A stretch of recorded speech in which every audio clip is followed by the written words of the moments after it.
हम सभी ने यूरोप में चलने वाली मॉडर्न लुकिंग ट्रेन्स को जरूर टीवी या किसी और सोर्स में देखा ही होगा। ये ट्रेन्स के कोचेस हाई एंड और स्पेशियस होते हैं और अब में से जरूर कई लोग ये सोचते होंगे कि यूरोप की ये ट्रेन्स इंडिया में कभी चल नहीं सकती क्योंकि इंडिया का इंफ्रास्ट्रक्चर इनके लिए कंपैटिबल नहीं है। पर क्या आप ये मानोगे कि असल में कई सालों पहले टालगो नाम से एक मॉडर्न यूरोपियन ट्रेन ना सिर्फ इंडिया में लाई गई थी पर सक्सेसफुली चलाई भी गई, लेकिन इंडियन रेलवेज ने इसे बाद में रिजेक्ट कर दिया। रिजेक्ट क्यों की गई थी इसी के बारे में आज हम जानेंगे। पर आगे बढ़ने से पहले मेरा ये चैनल सब्सक्राइब करें और मेरे हर अपडेट आपको मिले इसके लिए बेल आइकन जरूर दबाइएगा।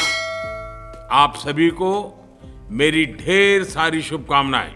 टालगो एक light weight high speed train है जो स्पेन के पेटेंटस टालगो नाम की कंपनी के द्वारा मैन्युफैक्चर की जाती है। टालगो नेक्स्ट जनरेशन वेरिएंट का एवरेज स्पीड 90 से 100 किलोमीटर पर आवर का होता है और स्पीड से ये चल सकती है, लेकिन मैक्सिमम स्पीड इसकी 130 से 150 तक की भी हो सकती थी, जो कि इंडियन रेलवेज के लिए पूरी तरीके से कंपैटिबल है क्योंकि करेंटली ट्रेन की स्पीड हमारे देश में भी 70 से 110 किलोमीटर पर आवर की ही होती है। इन ट्रेन की कोचेस को इंडियन लोकोमोटिव से ज्वाइन करके भी ट्रैक्स पे चलाया जा सकता था और यहाँ पे कई सालों पहले ये किया भी गया जब भारत में पहली टालगो ट्रेन का ट्रायल 29 मई 2016 को उत्तर प्रदेश के बरेली से लेके मुरादाबाद रूट के ऊपर किया गया। Second phase Mathura Palwal route पे गया था और ट्रेन को अंतिम चरण में टेस्ट किया गया था दिल्ली मुंबई के रूट के ऊपर 2016 में, जहां पर इस ट्रेन को 130 किलोमीटर पर आवर के स्पीड से चलाया गया। एक इंडियन लोकोमोटिव को न्यू एज यूरोपियन ट्रेन के साथ में इंडिया में चलते हुए देखा गया और उस समय पर यह बहुत अजीब लग रहा था, लेकिन ये सिर्फ टेस्टिंग की बात थी। लेकिन टेस्ट के बाद इस ट्रेन को कभी भी फिर से इंडियन ट्रैक्स के ऊपर चलाया नहीं गया क्योंकि इंडियन रेलवेज ने इस ट्रेन को रिजेक्ट कर दिया था। अब रिजेक्ट करने के कारण समझते हैं। पहला है ट्रेन स्ट्रक्चर। अब टालगो ट्रेन को रिजेक्ट होने का पहला प्रमुख कारण है इसका स्ट्रक्चर, जो कि है कोच और बोगीज की अरेंजमेंट। ये किसी भी ट्रेन के स्ट्रक्चर के अंदर होता है। या कोच मतलब जो नॉर्मल कोच होता है उसके ऊपर हम ट्रैवल करते हैं, बोगी किसी भी ट्रेन के नीचे के पार्ट को कहा जाता है। जो पहिए सस्पेंशन में दिखते हैं वो एक्चुअल में बोगी होती है और जो डिब्बे के अंदर हम ट्रैवल करते हैं उसको कोच कहते हैं। तो यह दिक्कत ये है कि कोचेस के साथ कभी भी कोई भी एक्सीडेंट हो सकता है या उन्हें काफी या थोड़ा बहुत नुकसान पहुंच सकता है, जिसके कारण रेलवेज को डैमेज कोच को हटाकर नया कोच लगाना होता है बोगी पर।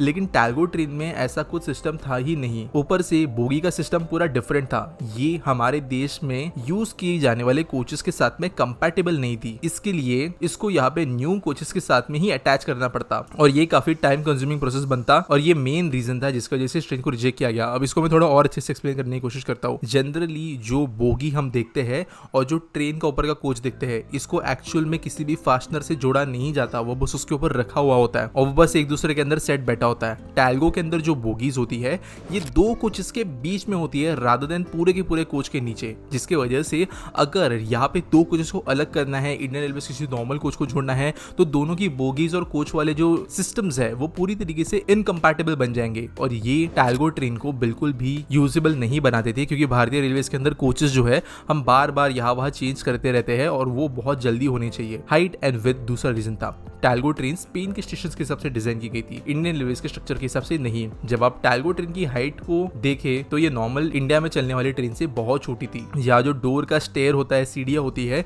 ये प्लेटफॉर्म के भी नीचे चली जाती थी। इस ट्रेन की बोगी का विड्थ भी इंडियन रेलवे से थोड़ा ज्यादा था, जिसकी वजह से कुछ सेक्शंस के अंदर इसे थोड़ी दिक्कत आती है अपने विड्थ की वजह से और इसलिए स्टेशन इंफ्रा या ट्रेन के डिजाइन को हेवीली मॉडिफाई करना पड़ता है इंडियन रेलवेज में चलाने के लिए, जो कि रिजेक्शन का एक और कारण बना। नेक्स्ट था पैसेंजर कैरिंग कैपेसिटी। सभी वर्ग के ज्यादा से ज्यादा पैसेंजर्स को ट्रेन सर्विसेज प्रोवाइड करना ये इंडियन रेलवे का प्रिंसिपल मोटिव है। हमारे यहाँ पे कई ट्रेन की साइज बहुत सारे यूरोपियन स्टेशन के पूरे लेंथ से ज्यादा होती है क्योंकि दुनिया की हम मोस्ट पॉपुलर कंट्री है। इनफैक्ट मैंने रिसेंटली एक वीडियो भी बनाया था कि पूरे के पूरे दुनिया की लॉन्गेस्ट पैसेंजर ट्रेन इंडिया के अंदर क्यों चलती है और कई रीजन के अंदर थे, लेकिन टालगो ट्रेन यूरोपियन कंट्री के हिसाब से डिजाइन किए गए थे, इंडिया के हिसाब से नहीं। इसकी वजह से यहाँ पर स्टैंडर्ड कोच जो है वो बहुत ज्यादा स्पेशियस था। एक एग्जीक्यूटिव कोच था जिसमें सिर्फ 20 सीटर की एक प्रीमियम कोच थी जहाँ पर बहुत ज्यादा लेग स्पेस, सीट स्पेस बहुत था, लगेज स्पेस बहुत था और जनरल कोच जो था वो भी सिर्फ 36 लोगों को यहाँ पर सीट करवा सकता था बहुत कंफर्टेबल स्पेसेस के साथ में। लेकिन हम जानते हैं कि इंडियन रेलवे के नॉर्मल ट्रेन के अंदर भी जनरल कोच जहाँ पर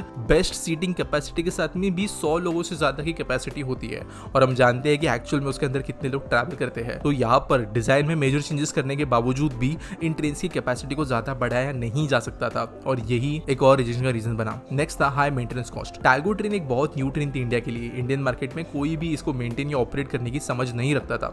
ऊपर से टैल्गो की मैन्युफैक्चरिंग कंपनी इंडिया में अपना असेंबली प्लांट डेवलप नहीं कर रही थी। ये स्पेनिश कंपनी चाहती थी कि भारत के अंदर डायरेक्टली उनकी ट्रेन को ये इंपोर्ट करे, लेकिन इंडिया के लिए ये डील ना सिर्फ बहुत महंगी बनती, लेकिन आत्मनिर्भर भारत के मिशन को भी ये काफ़ी ज़्यादा ठेस पहुंचाती। हालांकि उस समय पर ये बात इतनी बड़ी तौर पे नहीं हो रही थी, बट इंडिया ये नहीं चाहती थी कि बाहर से मैन्युफैक्चर करके चीज़ों को इंपोर्ट करे, क्योंकि आगे जाकर इनको अगर मेंटेन कराना था, स्पेशली अगर ओवरहॉलिंग कराना पड़ता, तो यहाँ पर इनको स्पेन भेजना पड़ता, स्पेन से पार्ट्स आते तो समय भी लगता, दिक्कत भी आती, एक्सपर्टीज का इशू होता और बहुत ज़्यादा देरी ये लेते, और इंडिया जैसे बहुत बिजी रेलवे सिस्टम के अंदर ये चलेगा नहीं। इन कंक्लूजन अगर कहे तो टैल्गो के बेसिक डिजाइन से लेके सीटिंग कैपेसिटी से लेकर मेंटेनेंस या हमारे सिस्टम के साथ में इनकम्पैटिबिलिटी, ये सब चीजें टैल्गो को इंडियन मार्केट के लिए फिट नहीं बनाती थी, और इसीलिए इन ट्रेन्स को इंडियन रेलवेज ने रिजेक्ट कर दिया। फाइनली रेलवेज को ये बात जरूर समझ में आई कि अगर इंडिया में एक हाई क्लास या हाई स्टैंडर्ड ट्रेन चलानी है तो वो इंडिया को ही डेवलप करनी पड़ेगी। धीरे धीरे इसके ऊपर काम हुआ। हालांकि बहुत लंबे समय तक चीजों को इग्नोर किया गया, अपने हमसफर, तेजस ऐसे कई प्रोडक्ट्स उसके बाद में आते हुए देखे, लेकिन फाइनली हम ऐसा बोल सकते हैं कि वंदे भारत एक जवाब के तौर पे निकल के आई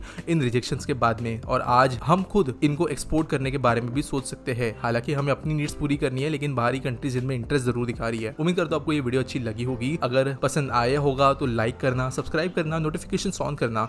मिलेंगे अगली वीडियो में।